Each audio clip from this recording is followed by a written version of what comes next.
Continuamos con los trabajos de este seminario Construcción de Ciudadanía, Interculturalidad y los Desafíos Democráticos de la Sala Regional Guadalajara, transmitiendo en directo por la plataforma de YouTube del Tribunal Electoral del Poder Judicial de la Federación desde este Paraninfo Enrique Díaz de León de la Universidad de Guadalajara. Gracias por continuar con nosotros. Daremos paso a la primera mesa de trabajo denominada La construcción de la ciudadanía, una fortaleza democrática. Tengo el honor de presentarles a todas y a todos ustedes, a quien es comisionada del Instituto Nacional de Transparencia, Acceso a la Información y Protección de Datos Personales, la maestra Blanca Lilia Ibarra Cadena. Bienvenida.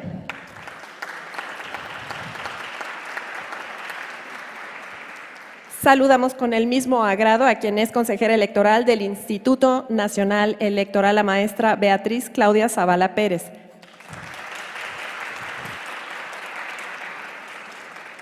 Con el mismo agrado saludamos al presidente del Tribunal Electoral del Estado de Durango, el magistrado Javier Mier.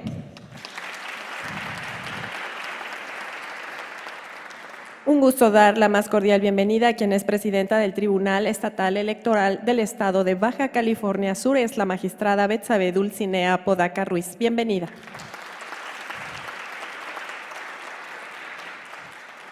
Nos acompaña quien fungirá como relator de esta primera mesa de trabajo. Se trata del presidente del Instituto Electoral y de Participación Ciudadana del Estado de Durango, el licenciado Juan Enrique Cató Rodríguez. Asimismo, saludamos la presencia del vocal ejecutivo del Instituto Nacional Electoral en Jalisco, el maestro Carlos Manuel Rodríguez Morales.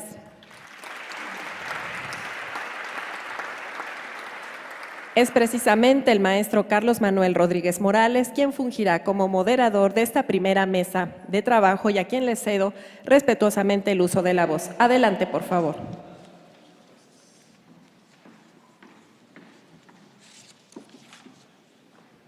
Muy buenos días, tengan todos ustedes, distinguidas personalidades que nos acompañan en este seminario. Construcción de ciudadanía, interculturalidad y los desafíos democráticos.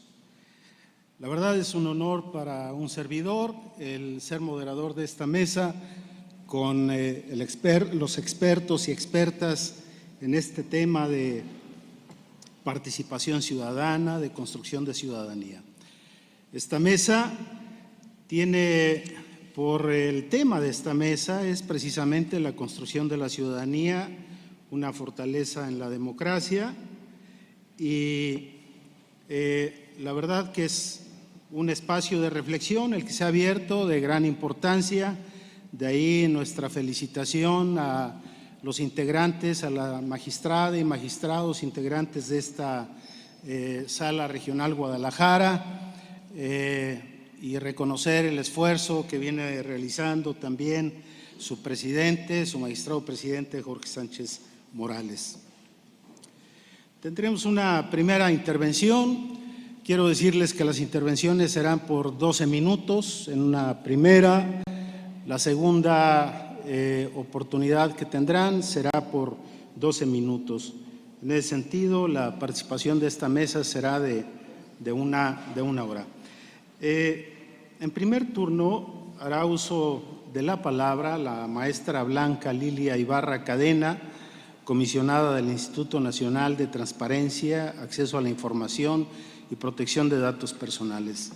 Me permitiré dar una semblanza, una síntesis curricular de la ponente, quien es licenciada en Ciencias de la Comunicación, en Periodismo también, con maestría en Administración de Calidad de la Gestión Pública y es maestrante en Gobierno y Administración.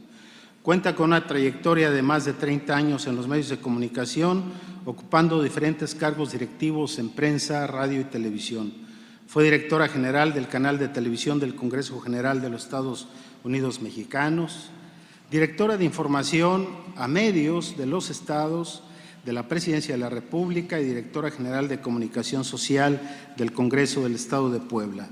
Fungió como comisionada presidenta de la Comisión para el Acceso a la Información Pública y Protección de Datos Personales del Estado de Puebla y durante su gestión fue coordinadora de la Comisión de Comunicación Social y coordinadora de la región centro de la Conferencia Mexicana para el Acceso a la Información Pública.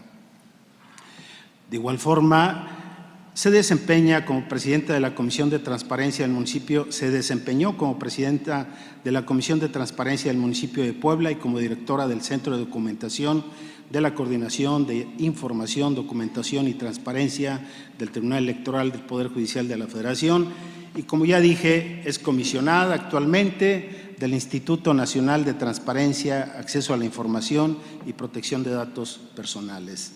La dejo en el uso de la palabra. Muy buenos días a todas y a todos ustedes.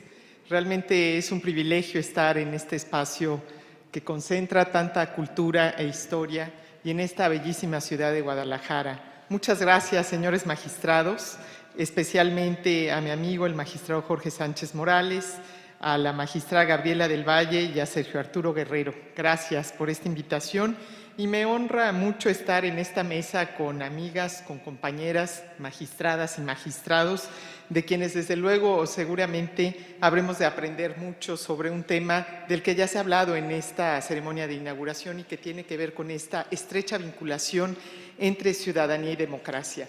Y decía la magistrada Otálora al inicio, precisamente que comenzaba con una pregunta obvia y yo voy a seguir también ese modelo. ¿Es la construcción de ciudadanía una condición para fortalecer los regímenes democráticos? Por supuesto que sí. Ya lo mencionaba el magistrado Sánchez Morales, el nuevo modelo de democracia exige un rol más activo del ciudadano. En la actualidad, el ejercicio del poder se enfrenta a un nuevo paradigma en donde la población ya no es un actor pasivo en las decisiones gubernamentales. Hoy en día, ante la irrupción de nuevas tecnologías, los grandes volúmenes de información y la adecuación de mecanismos normativos en favor de la protección de los derechos humanos, diversos gobiernos han transitado ya hacia un nuevo modelo de interacción con la ciudadanía que está sustentado en la inclusión y la participación de diferentes actores y sectores en los procesos de elaboración, diseño e implementación de políticas públicas para fortalecer algo que parece desdibujado, que es la legitimidad y la confianza social. Bajo este contexto, quiero enfocar mi participación desde la perspectiva de las acciones que se han impulsado en favor de otro gran tema de la agenda actual, la transparencia y el acceso a la información para fortalecer el ejercicio de la ciudadanía, para empoderar al ciudadano, para generar mecanismos de control político. Por eso, la transparencia es un principio que nace desde el interés ciudadano y es a su vez una herramienta que regresa a la sociedad para fortalecerla y dotarla de instrumentos que le permitan ejercer mayor presencia, actividad e incidencia en el sistema político. Hoy no lo podemos pensar de otra manera en nuestro país. En ese sentido, y entendiendo que la practicidad del derecho a la información pública obliga a una mayor transparencia en la actuación de quienes somos servidores públicos, existe la convicción de que el ejercicio de esta prerrogativa es un componente constructor de ciudadanía, útil para proveer a la población de insumos informativos que contribuyan a la gestión de intereses e iniciativas y una herramienta para elevar el debate público. Guadalajara, este estado de Jalisco, es un ejemplo de cómo desde las organizaciones de la sociedad civil, de cómo desde los grupos sociales se han llevado a cabo importantes cambios políticos en esta entidad. Actualmente existe un amplio consenso sobre la pertinencia de adoptar al interior del gobierno los valores y mecanismos que la transparencia ofrece. A decir, 1, fortalece cualquier régimen democrático al revestirlo de un componente de legitimidad. 2, fomenta la participación de diversos grupos y sectores en asuntos públicos. Y 3, promueve la recuperación de la confianza ciudadana en las acciones gubernamentales y posibilita una rendición de cuentas efectiva. Ya se ha dicho también esta mañana que el diálogo resulta esencial y es necesario también para construir ciudadanía. De ahí que tenemos que respetar entonces los derechos de la población. Es posible afirmar que la transparencia aunada con el trabajo institucional, la participación ciudadana, la rendición de cuentas y el establecimiento de mecanismos de prevención, detección y sanción de actos posiblemente ilícitos son elementos probados que contribuyen a mejorar la gestión pública y crear esta aspiración que deseamos y necesitamos en México. Gobiernos más responsables, honestos, eficientes, democráticos y, desde luego, menos corruptos. En México, durante las últimas décadas se han emprendido esfuerzos para desarrollar un entramado normativo e institucional que permite a los ciudadanos ejercer su derecho a saber y le antecede el derecho a preguntar. Por eso, la frase de que el que pregunta no se equivoca es muy cierta.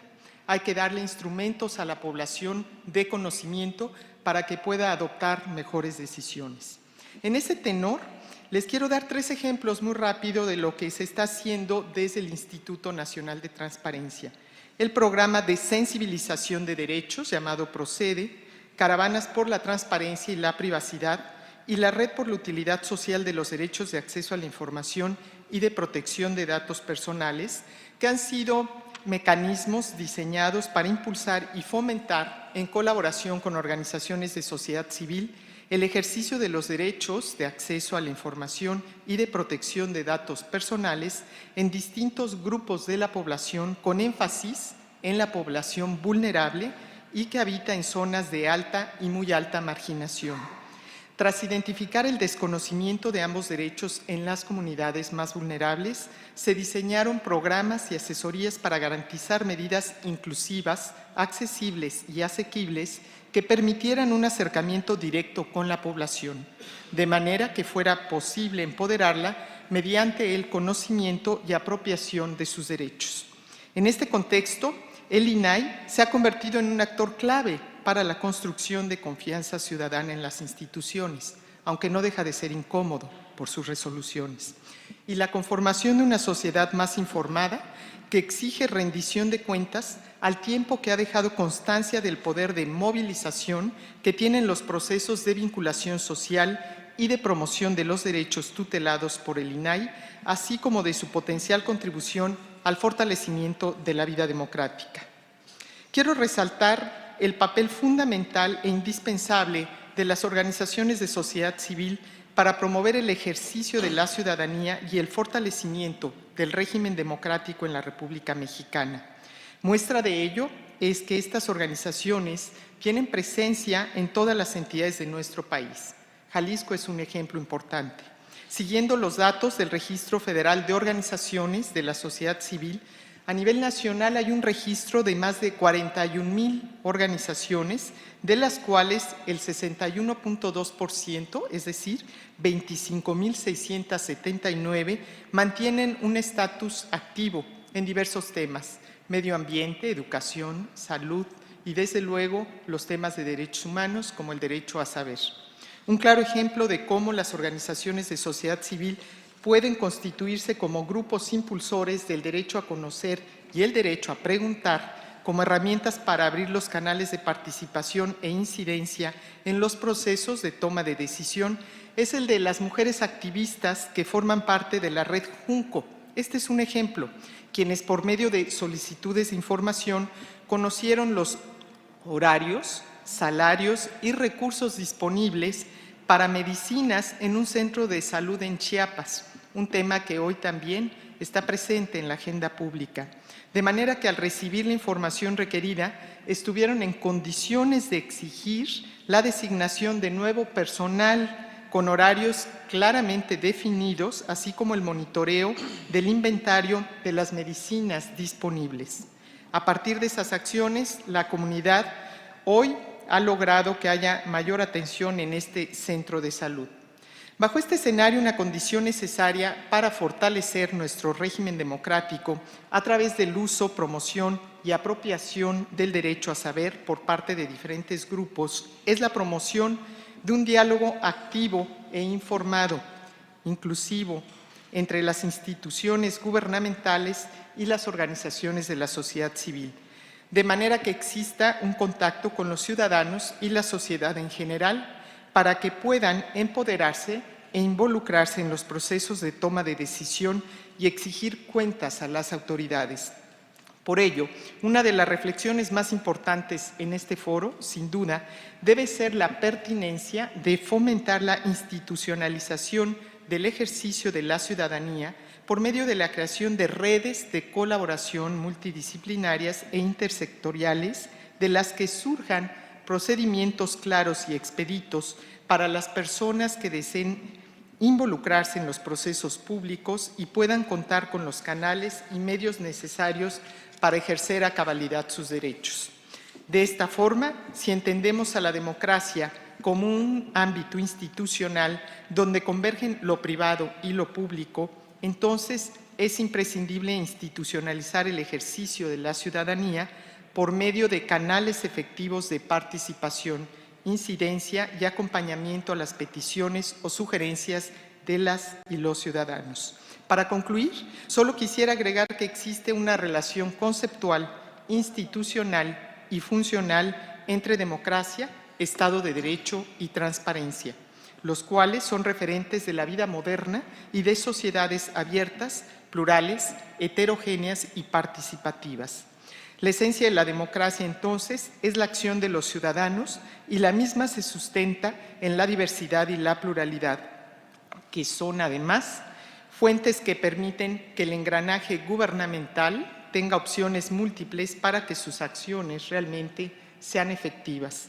En el proceso de consolidación de la aún joven democracia mexicana, se hace cada vez más necesaria la definición e instrumentación de una verdadera política de Estado que oriente la futura construcción de una ciudadanía.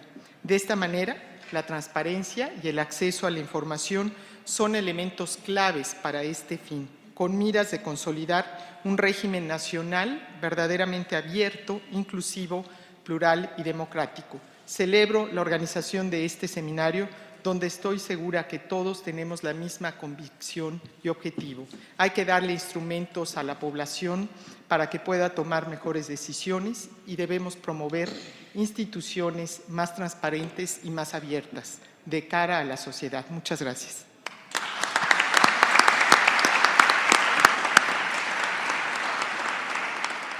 Muchas gracias, maestra Blanca Lilia Ibarra Cadena, comisionada del Instituto Nacional de Transparencia, Acceso a la Información y Protección de Datos Personales. Anuncio al auditorio que por compromisos contraídos con anterioridad, muy probablemente tendrá que retirarse la comisionada antes de que concluyan los trabajos de esta mesa. Bien, a continuación tendrá el uso de la palabra la magistrada presidenta del Tribunal Electoral de Baja California Sur, la maestra Betsabé Dulcinea Apodaca Ruiz. Quiero comentarles que la magistrada es licenciada en Derecho por la Universidad Autónoma de Chihuahua, cursó algunos diplomados en Derecho Constitucional y en Derecho Electoral, ha sido participante en distintos foros y ha sido docente también de las materias de Derecho Constitucional, Derecho Administrativo, Derecho Civil, en diversas universidades en La Paz, Baja California. De manera que tiene usted el uso de la voz, magistrada presidenta del Tribunal Estatal Electoral de Baja California Sur. Sí. Bueno, muchísimas gracias. Es un honor también estar aquí. El Tribunal Estatal Electoral de Baja California Sur presente. Muchísimas gracias, magistrado Jorge, por la invitación, al Pleno, magistrada Gaby, por esta invitación y pues siempre gustosos de coincidir con todas nuestras compañeras y nuestros compañeros magistrados, ahora consejeras y consejeros también de los estados. Quisiera darles la bienvenida y agradecerles este espacio. Agradecerte, magistrado Joaquín Beltrán Quibrera, que siempre estás presente acompañándome. Igual un saludo de parte del magistrado Raúl Jiménez Beltrán, que somos integrantes del Pleno de Baja California Sur. Y un honor también para mí coincidir con grandes personalidades en este presidium. Y pues empezaré por una frase de Rigoberta Menchú que dice: la democracia no es una meta que se pueda alcanzar para dedicarse después a otros objetivos. Es una condición que solo se puede mantener si todo ciudadano la defiende. Somos los tribunales locales quienes conocemos de primera mano el pulso social del Estado y conocemos la mentalidad que tiene la sociedad a la cual pertenecemos. El objetivo de tomar el pulso social en la entidad no radica en que se conserve así, intocable, sino en hacerlo avanzar. Quienes juzgamos tenemos que tener una visión de avanzada que permita a la sociedad mejorar su calidad democrática, porque ese debe ser nuestro objetivo principal. Una de las formas que tenemos, una de las áreas de oportunidad con las que contamos para mejorar esta calidad democrática son los grupos en situación de vulnerabilidad. Las autoridades del Estado, cualquiera que sea el área a la que nos dediquemos, debemos contribuir a lograr una sociedad más equitativa y con una verdadera igualdad sustantiva, una igualdad de oportunidades reales. Por eso, tenemos que poner especial énfasis en la situación de desventaja en que se encuentran las poblaciones indígenas, las personas con discapacidad, los grupos pertenecientes a la diversidad sexual o, como dice e indica la Comisión Interamericana de Derechos Humanos, grupos con orientaciones sexuales, identidades de género y cuerpos no heteronormativos, y por supuesto las mujeres. El Tribunal Estatal Electoral de Baja California Sur ha establecido en sus resoluciones la interpretación de normas paritarias con perspectiva de género. ¿Qué quiere decir esto? Que incluso las normas que tienden a establecer una igualdad real de oportunidades para las mujeres deben ser interpretadas con perspectiva de género. Aquí podemos estar de acuerdo o no, porque es un tema que nos puede resultar novedoso, pero este Tribunal de Baja California Sur ha establecido que cuando el órgano de representación política cuente con un número impar de integrantes, el impar debe pertenecer a la mujer. En nuestro tribunal tuvimos el caso de 2 municipios con integraciones impares, en donde realizamos ajustes a la asignación de género de las regidurías de representación proporcional para que la posición impar sea ocupada por una mujer. El tribunal local no trató esta determinación como una acción afirmativa. A criterio de nuestro tribunal, no se aplicó ninguna acción afirmativa, sino que se realizó una interpretación con perspectiva de género de la norma paritaria que establecía la paridad en los órganos de representación política colegiados. En el caso, se dijo que lo que sucedía en la práctica era una discriminación indirecta, una discriminación a la hora de aplicar la norma a los hechos, porque el impar siempre era para el hombre. Así, con la obligación que tenemos de lograr una igualdad sustantiva, se dijo que debe desterrarse las prácticas tendientes a perpetuar los estereotipos de género, incluso las prácticas tales como las interpretaciones tradicionales. Así, a criterio del Tribunal Estatal Electoral de Baja California Sur, la posición impar siempre debe ser para la mujer, pues de lo contrario caemos en una discriminación indirecta, como mencionaba, y estaríamos contraviniendo el derecho a la igualdad, una igualdad real, además de faltar a la obligación convencional de desterrar los estereotipos de género. Ello, por lo menos, hasta que no se corrija el pensamiento social, ese estereotipo de género en cuanto que hace a los cargos de elección popular. Finalmente, les quiero comentar que en un caso de estos que les comento, la decisión adoptada por el Tribunal Electoral de Baja California Sur fue confirmada por los tribunales federales, en el otro no. Gracias a esta sentencia, es la primera vez que en el Ayuntamiento de La Paz cuenta en toda su historia de conformación con mayoría de mujeres. Estos municipios fueron La Paz, donde se encuentra la capital del estado, y Los Cabos, motor económico de la entidad. Esto refleja la obligación de quienes integramos este tribunal electoral de cambiar los patrones sociales, las conductas, los estereotipos para poder desterrarlos, para que la calidad democrática mejore. Se trata de hacer igual a quienes no tienen las posibilidades de los iguales. Uno de los elementos que utilizamos es la perspectiva de género, que justamente consiste en tomar en cuenta los valores preconcebidos, los roles preasignados y los comportamientos que la sociedad espera que ciertas personas realicen para poder eliminarlos, para poder quitarnos el velo que no nos permite observar con claridad. Incluso en Baja California Sur, la violencia política en razón de género se considera ya un delito y así está tipificado. El texto legal establece que quien por cualquier medio realice por sí o a través de terceros la acción u omisión que, en el marco del ejercicio de los derechos político-electorales o bien en el ejercicio de un cargo público, tenga por objeto o resultado limitar, anular o menoscabar el ejercicio efectivo de los derechos político-electorales de una mujer o mujeres, así como el acceso al pleno ejercicio de las atribuciones inherentes a su cargo o función del poder público, se le impondrá de 6 meses a 2 años de prisión. Además, en nuestro Código Penal se establece una lista de cuáles son las conductas que pueden constituir este delito. Por ejemplo, proporcionar información o documentación incompleta o errónea con el objeto de impedir el ejercicio de los derechos político-electorales, ocultar información o documentación con el objeto de limitar o impedir el ejercicio de esos derechos y difundir información con la finalidad de impedir o limitar el ejercicio de los derechos político-electorales. Este avance no se logra en un día y no siempre es bien aceptado por todas y todos, pero como juzgadoras y juzgadores que tratamos sobre la democracia, debemos progresar, debemos empujar, debemos avanzar a golpe de sentencia. Les quiero comentar también que en el Tribunal Estatal Electoral de Baja California Sur, todo el equipo jurídico se lleva preparando por mucho tiempo en temas de inclusión de los grupos de la diversidad sexual.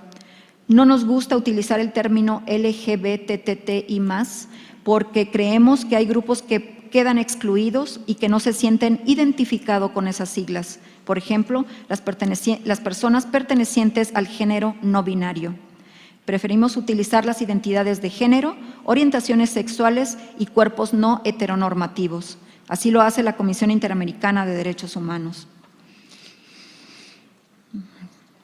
Con nuestro equipo de trabajo nos sentamos a analizar situaciones verídicas e hipotéticas que podrían llegar a este tribunal para poder abordar este tema de la mejor manera.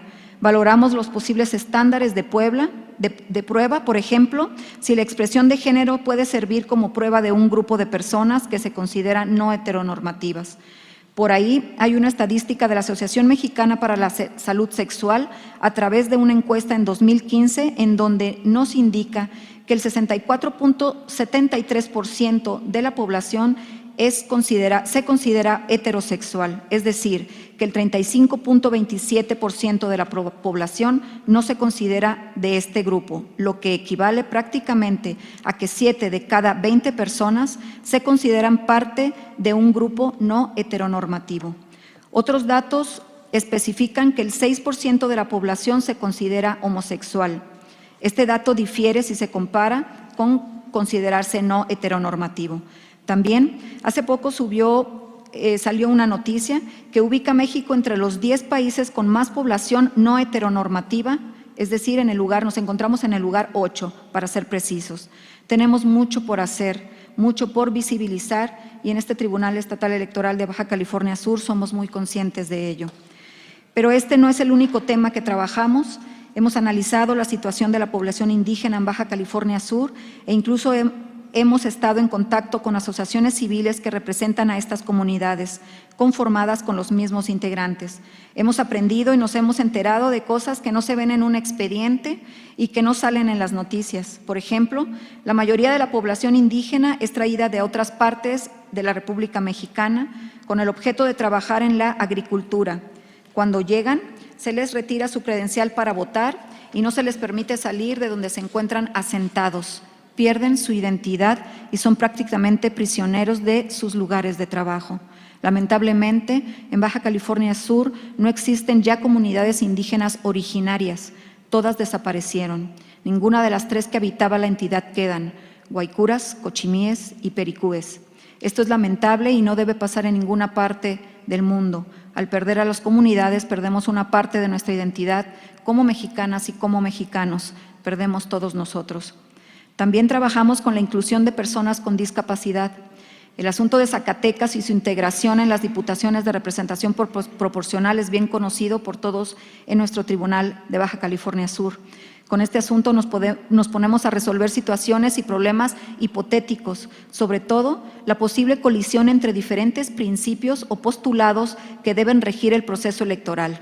Mujeres, personas con discapacidad, personas de la diversidad sexual, la elección consecutiva, la visibilización o no porque recordemos que debido a los estigmas sociales muchas personas no quieren expresarse ante los demás, lo cual constituye una decisión muy personal que debe también respetarse.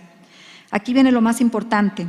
La sociedad se compone de una pluralidad de sectores, pero solamente algunos son los que llegan a acceder a cargos de elección popular.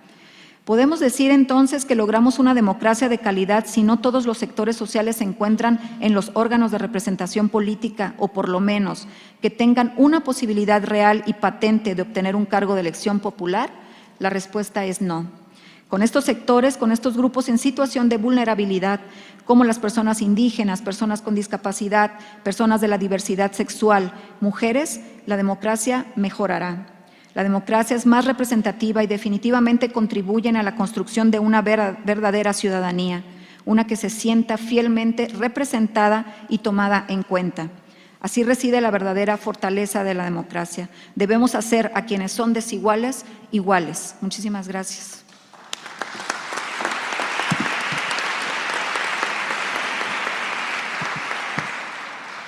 Muchas gracias, magistrada Betsabe Dulcinea Apodaca Ruiz. A continuación, tiene el uso de la palabra el maestro Javier Mier, magistrado presidente del Instituto del Tribunal Electoral del Estado de Durango. El maestro Javier Mier es egresado de la Facultad de Derecho de la Universidad de Juárez en el Estado de Durango. Tiene una especialidad en Derecho Electoral por la Escuela Judicial del Tribunal Electoral del Poder Judicial de la Federación. Tiene el grado de maestría en materia electoral. Ha cursado diversos diplomados y ha formado parte de diversas instituciones. Tiene usted el uso de la palabra. Adelante, magistrado. ¿Se escucha? Muy amable, muchas gracias. Buenos días. Primero quiero agradecer profundamente al señor magistrado presidente de la Sala Regional Guadalajara, del Tribunal Electoral del Poder Judicial de la Federación, señor magistrado Sergio Arturo, a la magistrada Claudia del Valle, esta oportunidad de que los tribunales electorales de las diversas entidades federativas de nuestro país tengamos la oportunidad de expresarnos, comentar y abordar temas trascendentales que aquejan a nuestra nación. Y saludo y me regocijo de tener a personalidades, a guapas damas, integrantes de los órganos constitucionales autónomos, la maestra comisionada Blanca Lilia Ibarra Cadena del INAI, la maestra consejera del Instituto Nacional Electoral Claudia Zavala. Un placer estar con ustedes.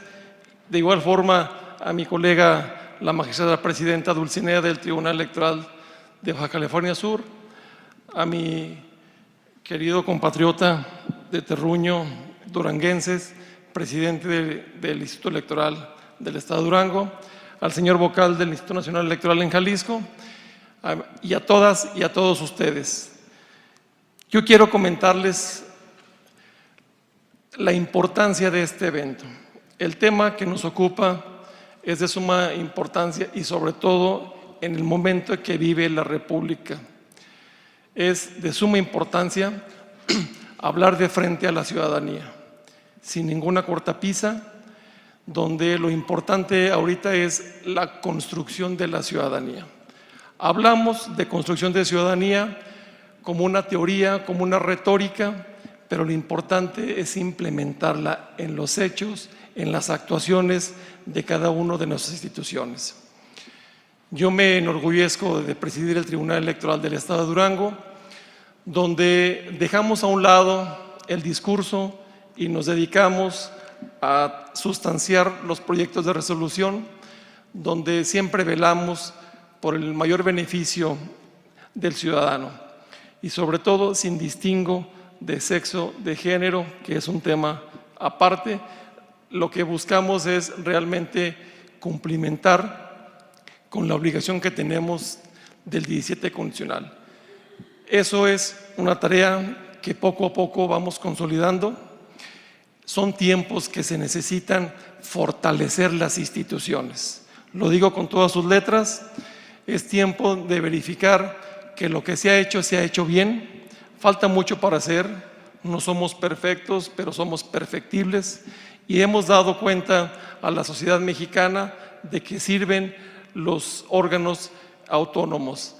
Muestra es de los que estamos aquí presentes y yo les pongo un dato importante. Durango tiene 3 años consecutivos en procesos electorales.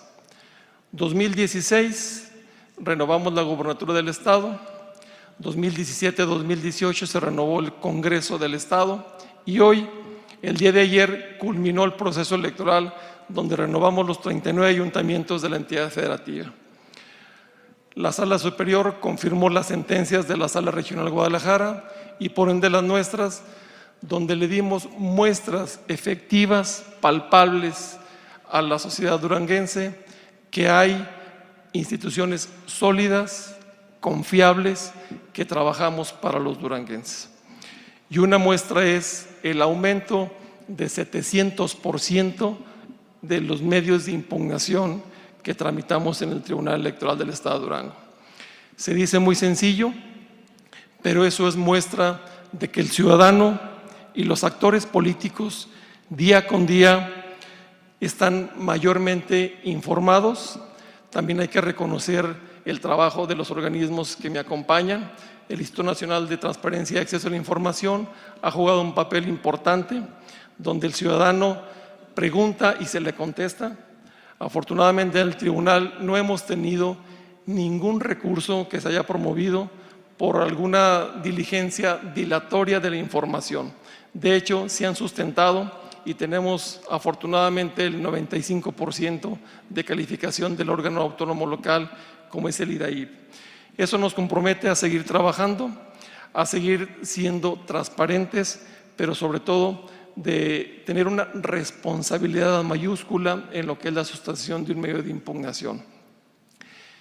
Yo hago una referencia porque es importante medir y conocer lo que hemos hecho.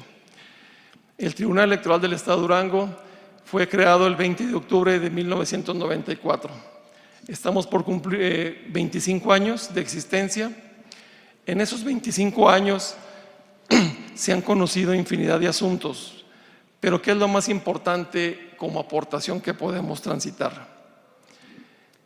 En base a las resoluciones, a las sentencias de nuestro tribunal, se han eliminado obstáculos, se han eliminado situaciones que impedían la participación ciudadana. Les pongo ejemplos muy claros.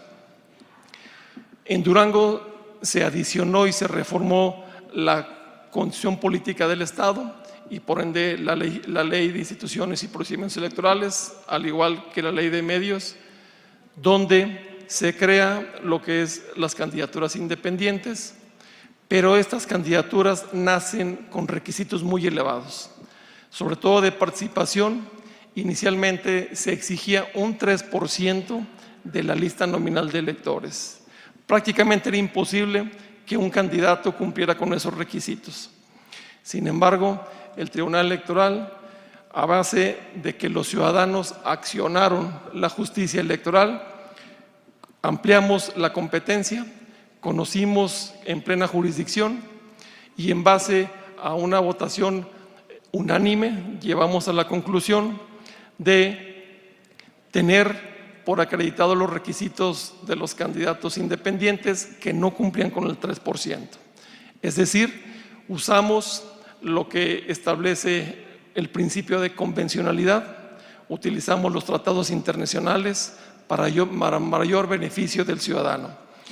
Aplicamos la Convención de Venecia, redujimos del 3% al 1% el porcentaje de firmas de apoyo ciudadano y con esta situación le dimos entrada a la mayoría de los candidatos que deseaban participar. Nuestra sentencia, desde luego, fue impugnada. Afortunadamente fue confirmada en la Sala Regional Guadalajara y posteriormente en la Sala Superior del Tribunal Electoral del Poder Judicial de la Federación. ¿Cuál es el beneficio de estas actuaciones? Primero, que hay una institución que se ocupa de proteger y garantizar los derechos tanto convencionales como constitucionales. Nuestra sentencia, dictamos 3 resoluciones que en nuestra legislación establece jurisprudencia. Se creó la jurisprudencia obligatoria para el Estado y posteriormente el Tribunal Electoral del Estado de Durango gozamos de legitimación para iniciar leyes ante el Congreso del Estado. Hicimos lo propio, presentamos las iniciativas al Congreso del Estado, donde reducíamos del 3% al 1% el requisito de las firmas de apoyo ciudadano. Tuvimos la voluntad política del Congreso del Estado, se aprobó esta iniciativa y ahora ya está plasmada en la legislación vigente del Estado. Es decir, en el proceso anterior ya los candidatos que desearon participar no tuvieron que cumplir con un 3%, sino con el 1% del listado nominal.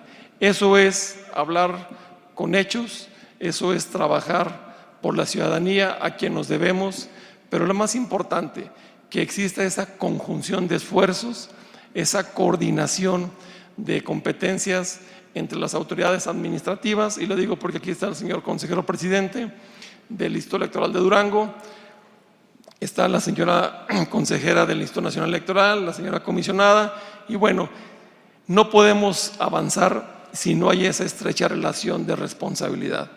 Lo dijeron bien, al principio en la inauguración el señor magistrado definió lo que es la ciudadanía, la señora magistrada Yanin definió lo que es la interculturalidad. Tenemos que avanzar en esos temas, en esos paradigmas. Celebro que estén todas y todos los funcionarios electorales de la República Mexicana en el ámbito administrativo, en el ámbito jurisdiccional, quienes tenemos la gran responsabilidad de emitir sentencias, en el caso de los tribunales, donde juzguemos con esa perspectiva, independientemente del tema que se trate, pero de respeto irrestricto a los derechos humanos, a los derechos consagrados en el artículo 1 constitucional, que recordemos que desde 2011 tiene un paradigma distinto de interpretación. Eso es algo que no debemos perder de vista. Seguimos trabajando. Ayer culminamos el proceso electoral. La semana próxima que se instala el Congreso del Estado, ya tenemos cita para presentar una serie de iniciativas de ley que hagan a un lado las vivencias empíricas que tenemos los órganos electorales en la realización de todos los procesos electorales, que hagan a un lado. Y pongo un ejemplo nada más para citarlo.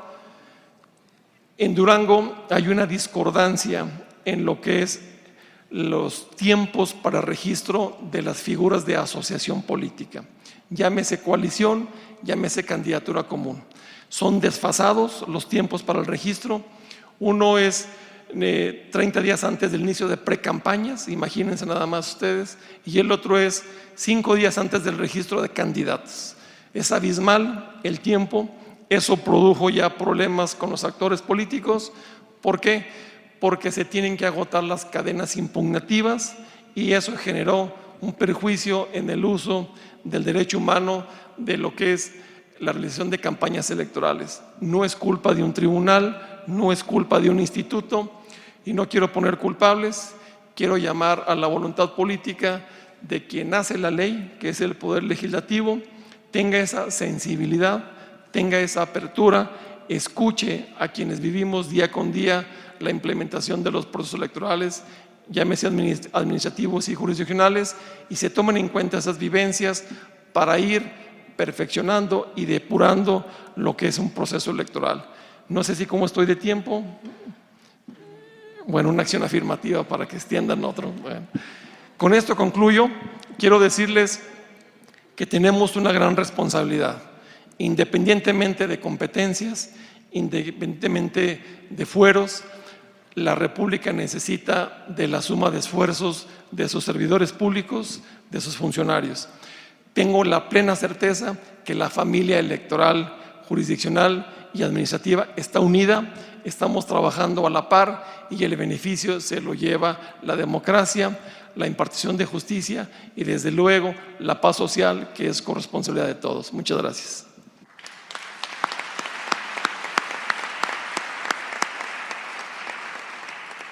Muchas gracias, magistrado Javier Mier. A continuación, tendrá el uso de la voz la maestra Beatriz Claudia Zavala Pérez. Todas y todos conocemos su amplia trayectoria profesional. Les comento que es egresada, es licenciada en Derecho por la Universidad Nacional Autónoma de México y también en esa casa de estudios obtuvo el grado de maestra en Derecho. Como ustedes saben, fue titular, fue consejera, presidenta del Instituto Electoral del Distrito Federal y actualmente forma parte del órgano máximo de dirección del Instituto Nacional Electoral. Señora consejera, maestra Beatriz, tiene usted el uso de la voz. Ahí está. Muy buenas, todavía no ya tardes, muy buenas tardes a todas, a todos. Es un gusto estar en este recinto tan maravilloso, pero un gusto mayor haber sido invitada por un amigo, amiga y mis amigos queridos de esta sala. Gracias, presidente Jorge, por esta invitación, por hacerlo posible. Y gracias, por supuesto, por permitirme estar acompañada, Blanca, de la magistrada Betsabe, de los magistrados y de Carlos, mi compañero y aliado en estas tareas que nos han sido comendadas. Pero por supuesto a ustedes por estar hoy aquí. Cuando el magistrado Jorge me hizo la invitación, mi cabeza empezó a dar vueltas por un tema tan relevante como lo considero que es la construcción de la ciudadanía. Verdaderamente, la primera pregunta que me formulé es ¿qué sería de una sociedad sin aquellos que aspiramos a las libertades y sin aquellos que aspiramos a la paz? Simple y sencillamente, pues no existiría una democracia en los términos que nosotros lo conocemos, porque es un proyecto de vida la democracia, un proyecto de vida que se construye día con día y momento a momento. Hoy hemos tenido la oportunidad de que la comisionada Blanca Lilia nos platicara el esquema de construcción de ciudadanía que se tiene desde uno de los grandes ejes rectores de la democracia, que es la transparencia. Y mi querida amiga Betsabe y el magistrado también, Javier, también nos dieron el enfoque de una construcción de un arropamiento de la ciudadanía desde las instituciones y desde la jurisdicción. Y yo hoy les quiero cambiar un tanto la dinámica porque sé que todas las instituciones del Estado día con día hacemos esfuerzos para construir esa parte que estamos conscientes que es la esencial en la democracia. Y yo hoy quiero cambiar un poco la dinámica porque estoy convencida que habemos otra parte. Y esa otra parte somos nosotras y nosotros quienes aspiramos a tener un proyecto de vida en la democracia. Siendo esta sociedad y la propia sociedad una comunidad de intereses diversos, los más de las veces que están encontrados y en los que confluyen todo tipo de prácticas legítimas e ilegítimas, legales e ilegales, de interés común y para el beneficio propio. Así es nuestra sociedad. La única forma de mantener un orden social que promueva y sostenga una convivencia más o menos armónica es a través de la vigencia plena de lo que hemos denominado nosotros el Estado de Derecho. Es decir, la vigencia plena de los derechos, pero también de su otra parte, de las obligaciones que tenemos cada uno y cada una. Hoy, México vive momentos complejos derivados de la desigualdad, de la inseguridad y los excesos del poder político y económico.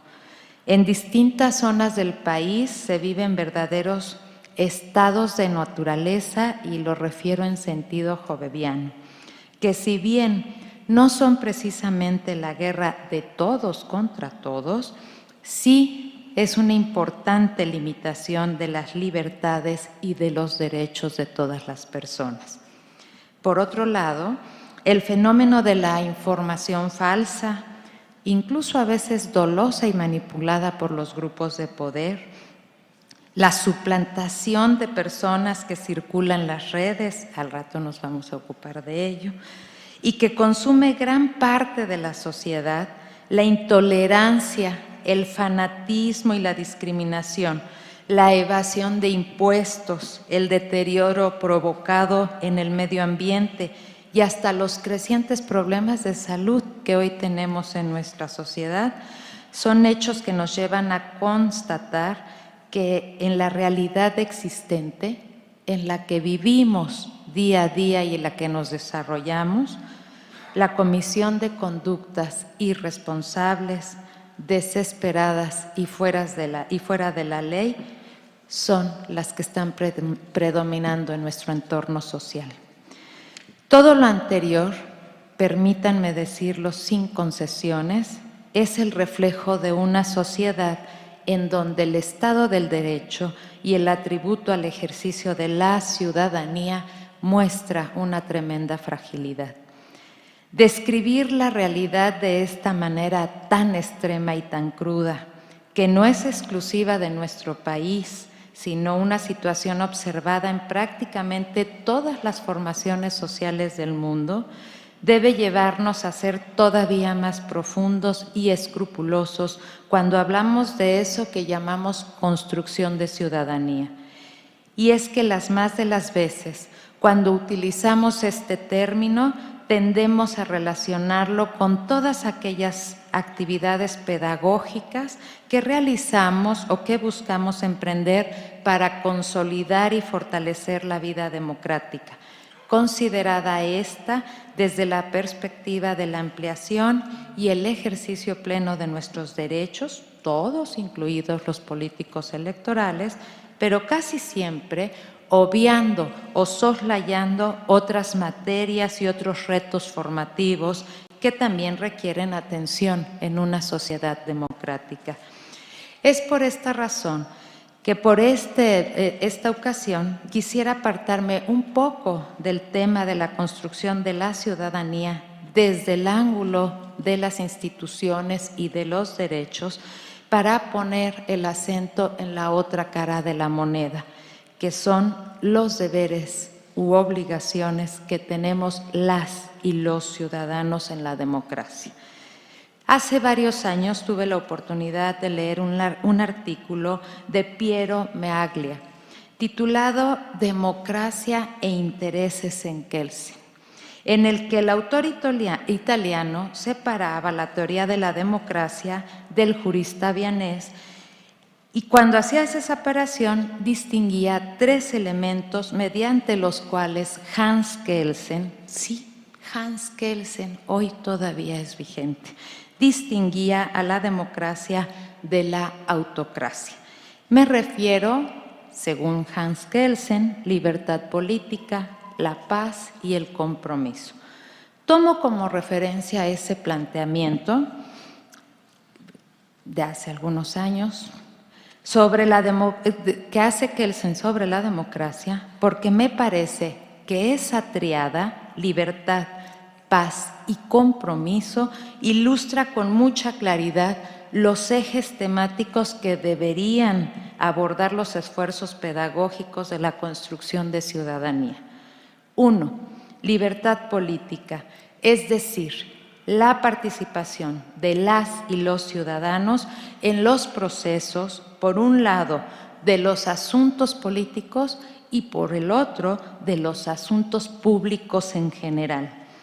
Tengo la impresión de que a pesar de que la percepción sobre la política y la democracia no ha sido la mejor en los últimos años, ya escuchamos al magistrado presidente las cifras que nos dio, la participación ha sido bastante aceptable en materia electoral en todas sus dimensiones, aunque ciertamente sujeta a fluctuaciones dependiendo de los resultados que la ciudadanía aprecia respecto de la actuación, comportamiento y soluciones que ofrecen las y los políticos. Ahí está, por ejemplo, la participación de 2018 y la siguiente participación en los procesos 2019. No obstante, creo que la sociedad mexicana está cada vez más atenta a los asuntos públicos, aunque no vote, y eso es importante, porque significa que al menos no es apático o indiferente. Pero vale la pena insistir, sobre todo frente a quienes no ejercieron su derecho al voto, que la mera observación de la cosa pública o bien la protesta simple o la crítica llana sin aportaciones constituye en los hechos una renuncia a la libertad política y, en consecuencia, al poder que la ciudadanía tiene en democracia para conservar o para cambiar el estado de las cosas.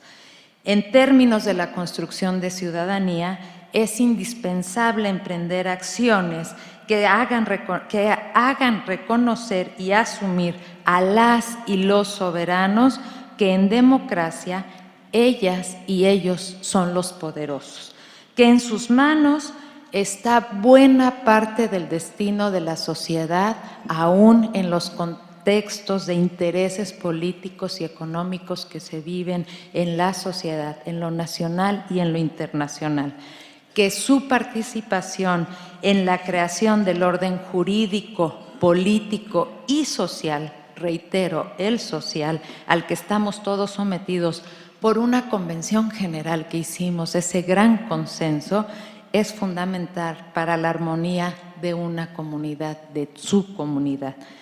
Que la renuncia a la libertad política es en los hechos un acto de sumisión que no solamente no abona a la democracia, sino que en casos extremos puede incluso respaldar un status quo que tiende a tener posiciones autoritarias. Pero hay que hacerles saber también a los que sí votan que su participación no puede ni debe ser solamente favorable para lo que se ha denominado por algunos autores como democracia de autorización, es decir, una forma de designación que utiliza a las personas, a los ciudadanos, para sostener o establecer una dominación que luego se aleje de la ciudadanía. Una democracia, eso implica una democracia pervertida, que intente manipular el libre ejercicio de los derechos políticos o que no admita la pluralidad y los contextos de exigencia, el cumplimiento a las reglas del juego democrático. Y les pongo el caso que tenemos hoy en día en un estado muy querido, el de Baja California, porque ese es emblemático en ese sentido. La pedagogía democrática debe formar ciudadanos solidarios, colaborativos, que se sepan soberanos en democracia, pero ciudadanas y ciudadanos que asuman también que su pertenencia a la comunidad les implica una responsabilidad de cooperar por el bien común. Por lo que hace al involucramiento de la ciudadanía en los asuntos públicos generales, el segundo elemento kelseniano, me refiero aquí al elemento de la paz, ahí también veo un gran déficit. La responsabilidad de mantener una sociedad libre, justa, ordenada y segura corresponde al gobierno. La corrupción de piso, eso es la que cotidianamente tenemos y vemos, que son las mordidas, la violencia contra las mujeres, la discriminación, la intolerancia, el engaño, el fraude, etcétera, etcétera, etcétera, denota un evidente y muy peligroso rezago en términos de ciudadanía. Aclaro aquí que puede ser una lista muy larga y no pretendo colocarla de ninguna manera. Al colocar esta lista no pretendo relevar al gobierno de lo que son sus responsabilidades o de depositar el saldo de estos graves problemas sociales a las y los ciudadanos. Lo único que pretendo es evidenciar que los esfuerzos de construcción de ciudadanía también tienen que atender estos otros temas desde ambas perspectivas, porque todos ellos alteran la paz y la tranquilidad de las personas y de las comunidades, y eso en una sociedad democrática no puede existir, porque tenemos nuestra aspiración precisamente a la convivencia en orden y en paz. Y finalmente me voy a referir al elemento del compromiso. La sociedad polarizada es uno de los signos de nuestro tiempo. En situaciones así, el conflicto predomina sobre la concordia. El monopolio del bien, normalmente en manos de la mayoría, se enfrenta al reino de los malos, los opositores, y eso que normalmente se genera desde las alturas del poder, necesariamente se reproduce en la base social. Pero ¿puede la sociedad democrática efectivamente resolverse en términos de civilidad con este estado de conflicto permanente, sobre todo cuando existen altas dosis de pretendida moralidad en medio de todo esto? Mi respuesta, desde luego, es que no. En ese sentido, y recuperando el elemento kelseniano del compromiso, que ciertamente ubica a nuestro autor en la lógica de la democracia parlamentaria, bien puede ofrecer insumos para incluir en los planes y programas de construcción de ciudadanía los temas de solidaridad, tolerancia y, sobre todo, la cultura de la responsabilidad. Me faltan conocimientos, muchos, y más pedagógicos para esbozar en términos generales una estrategia nacional de construcción de ciudadanía. Tenemos inicios, hemos tenido sinergias de instituciones para llevar a la práctica esos temas y esa construcción. Solo voy a mencionar, para terminar y aterrizar mi idea, 10 temas que, más allá de los derechos que nosotros manejamos de los políticos electorales, aluden a la responsabilidad de las ciudadanos y ciudadanas en democracia. Cero tolerancia a la violencia de género, lo que se publica en las redes sociales y la discriminación positiva de la información que consumimos y difundimos, parte de nuestra responsabilidad. El autocontrol de la salud, drogas, alcohol, alimentación, automedicación, el cuidado del agua, las cuestiones que tienen que ver con la basura, la deforestación, el maltrato animal, la evasión de impuestos. Todos estos temas están en nuestra cancha y debemos empezar a trabajar por ellos, aunque no podemos abandonar el lado que hemos seguido de la construcción de la ciudadanía. Me pasé como 3 minutos, discúlpenme, muchas gracias.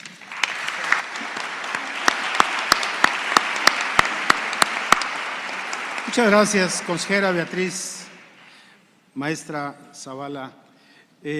A continuación, si ustedes me permiten, haremos un breve receso para hacerle entrega del reconocimiento a la comisionada, que, como dijimos hace un momento, tendrá que retirarse. Yo invitaría…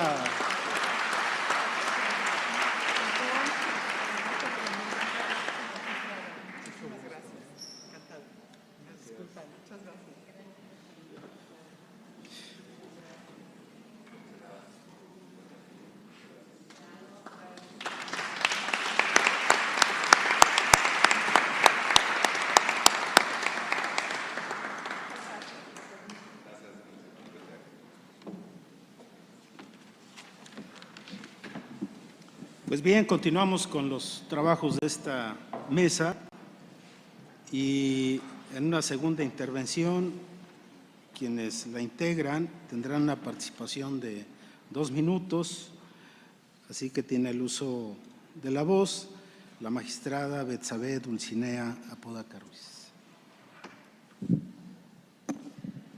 Muchísimas gracias. Me voy a salir también un poquito del tema el cual nos ocupa en esta mesa, pero creo que es importante en este importante foro tocar precisamente este tema con cuidado. Otra cosa que me gustaría comentarles es el hecho de que se ha hecho mucho para lograr una verdadera independencia y una imparcialidad de los tribunales locales. Ahora, las magistraturas son electas por el Senado, lo cual, en cierto modo, quita control al Poder Ejecutivo local sobre las decisiones de los tribunales locales. Pero estas precisiones de gobierno deben ser aminoradas aún más.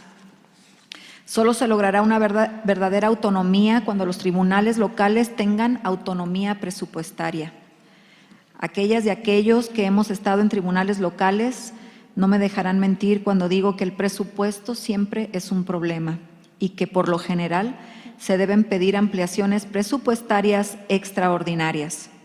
Muchos casos suscitados en el Tribunal Electoral Federal así lo demuestran, los famosos JE, juicios electorales. Aquí se ven dos autoridades del Estado en controversia por la sobrevivencia presupuestal de un tribunal local. Este esquema definitivamente debe cambiarse.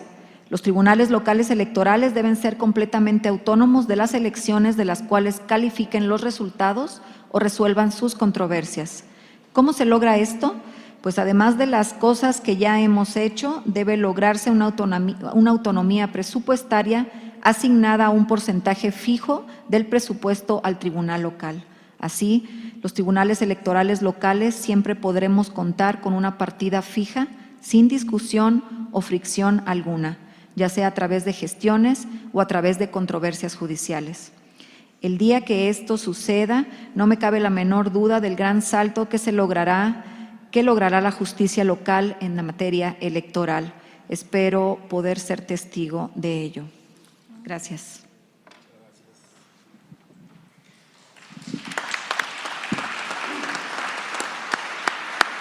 Muchas gracias, magistrada Betsabe Dulcinea. A continuación tiene el uso de la voz el magistrado Javier Mier. Por 2 minutos. Muchas gracias. Bien, aprovecho esos 2 minutos para, desde luego, me sumo a la postura de mi colega Dulcinea. Es imprescindible que los órganos autónomos gocemos de esa autonomía financiera presupuestal, de lo contrario, no se logra la auténtica e integral autonomía. Se está trabajando y se tiene la plena confianza y la sensibilidad de quien toma estas decisiones, que vean por el bienestar y sobre todo por el corto, mediano y largo plazo de la democracia en el país. Pero yo lo quiero consolidar y justificar con los hechos y actuaciones de los órganos jurisdiccionales. No se trata solamente de exigirle a un órgano legislativo que nos aumenten un presupuesto o que nos reconozcan. No, lo estamos justificando y con creces. Y ahí están las estadísticas que hablan de la frialdad de los números, donde se denota qué hacemos, cómo lo hacemos y con cuánto lo hacemos. En el Tribunal Electoral del Estado de Durango, a pesar de tener ese aumento de 700%, tenemos el mismo personal y tenemos el mismo presupuesto. Sin embargo, ahí es donde nace la convicción y los principios del juzgador, de trabajar con menos para hacer más. Y los clásicos ejemplos que siempre voy a defender y donde aquí se materializa lo que realmente es la teoría, la doctrina plasmada en hechos. En Durango vamos avanzando en lo que es construcción de ciudadanía. Independientemente que la Constitución establezca la obligación de las autoridades administrativas para lo que es capacitación y educación cívica, a nosotros también nos corresponde educar a los justiciables a través de nuestras sentencias, con sentencias claras, con justicia abierta, pero sobre todo digeribles, con un lenguaje transparente, con un lenguaje sencillo, sin tanta tecnificación, que permita comprender el dictado de un considerando, de un resolutivo. En eso estamos avanzando. Y pongo el ejemplo del año 2017 en Durango. Por primera vez en la historia de ese estado, la acción de una ciudadana a través de un juicio para la protección de derechos político-electorales del ciudadano tumbó, lo digo de manera coloquial, porque revocamos una figura de democracia directa, de participación ciudadana, como es una consulta popular que realizó el Ayuntamiento de la capital.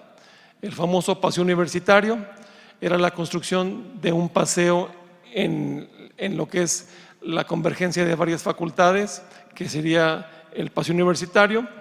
A través de una ciudadana instó al Tribunal Electoral por no cumplirse el debido proceso en la consulta popular, se echó abajo, se revocó, y no solamente conocemos de asuntos de materia política electoral, sino que nos ampliamos a lo que es la participación ciudadana, y hasta el momento ese paseo universitario, al no cumplir con las formalidades que establece la Ley de Participación Ciudadana, no prosperó, y ese voto ciudadano benefició y vinculó a más de 800,000 ciudadanos. Muchas gracias. Muchas gracias, magistrado Javier Mier Mier. A continuación tiene uso de la palabra la consejera Claudia Zavala Pérez. Adelante. Gracias, Carlos. Voy a terminar con la idea de hace rato y les comentaba esas problemáticas que tenemos desde el ámbito de nuestras responsabilidades. Y voy a cerrar con esta idea. La democracia, hemos pasado de lo formal a lo sustantivo, de considerar democrático el sistema que operaba a través de instituciones, de autoridades, facultades y con procedimientos. Si esto se cumplía, se decía que vivíamos en un régimen democrático. Hoy se ha aderezado la democracia con, voy a poner dos cosas más, porque hay muchas más, algunos delinean hasta 10, 8, dos cosas más. Reglas del juego claras, previas, ¿no? Y protección plena a los derechos. ¿A cuáles derechos? A todos. Hoy hablamos no solo de los derechos iniciales, de los de primera generación que se tienen que ver con las libertades, sino también de esos derechos sociales y de esos derechos colectivos que tienen que ver con el medio ambiente. Y la gran pregunta con la que quiero cerrar es, desde nuestra parte, de la otra cara de la moneda, ¿qué estoy haciendo yo? Muchos de aquí y muchas de aquí estamos en las instituciones. Hagamos nuestra listita. ¿Cómo estoy cumpliendo eso, mi función? Pero también no olvidemos nuestra parte ciudadana. ¿En qué estoy contribuyendo? Jalisco es uno de los lugares que nos da ejemplo de una sociedad civil organizada que cumple una gran parte de esa función social que tenemos como ciudadanas y ciudadanos. Mérida es otro estado que nos da un ejemplo. Preguntémonos en lo individual y en lo colectivo si estamos cumpliendo con esa otra cara de la moneda. Muchas gracias. Muchas gracias, maestra Claudia Zavala Pérez.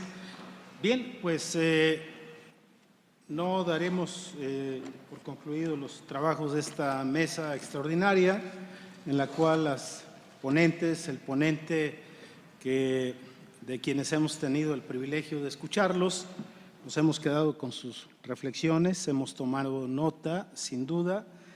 Y bueno, quiero enfatizar la felicitación al magistrado Jorge Sánchez Morales, a la magistrada Gabriela del Valle Pérez, al magistrado Sergio Arturo Guerrero Olvera, por esta iniciativa de organizar este seminario sobre un tema tan importante y fundamental para nuestro país, que es el de la participación ciudadana. Sin duda alguna, todas y todos quienes estamos en esta gran aula y que formamos parte de las instituciones electorales, tenemos una gran tarea para seguir trabajando en favor de la construcción ciudadana. Sin duda alguna, lo que esperamos es que en esta complejidad que vive el país, la participación ciudadana sea de mayor calidad, que se quede atrás la idea del súbdito.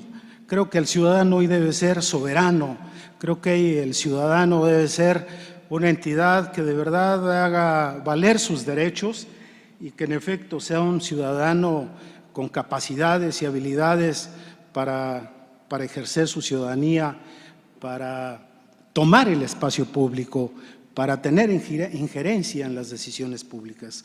Por eso, muchas felicidades a quienes integran la sala regional por este esfuerzo, por abrir este espacio de reflexión tan importante y a todas y todos quienes han participado de esta jornada de trabajo.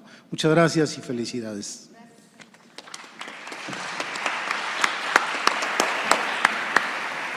Muchas gracias. Antes de concluir esta primera mesa de trabajos, me permito, por favor, pedirle al magistrado presidente de la Sala Regional Guadalajara del Tribunal Electoral, Jorge Sánchez Morales, haga entrega de los reconocimientos a quienes han participado en esta mesa, por favor. Hará entrega de reconocimiento a la presidenta del Tribunal Estatal Electoral del Estado de Baja California, Betsabe Dulcinea Apodaca.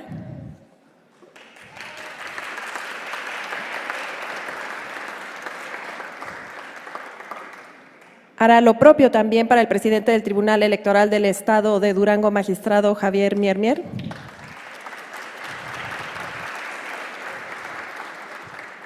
Reconocimiento también para la consejera electoral del INE, maestra Beatriz Claudia Zavala Pérez.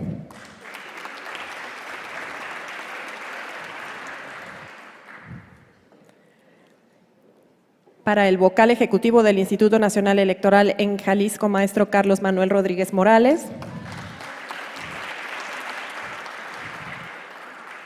Y para el presidente del Instituto Electoral y de Participación Ciudadana del Estado de Durango, Juan Enrique Cato Rodríguez. Gracias a las distinguidas autoridades que nos acompañaron en esta primera mesa de trabajos. Les invitamos a que sigan los trabajos de este seminario a través de YouTube y la siguiente mesa de trabajos se dará en unos breves minutos. Por su asistencia y atención, muchas gracias.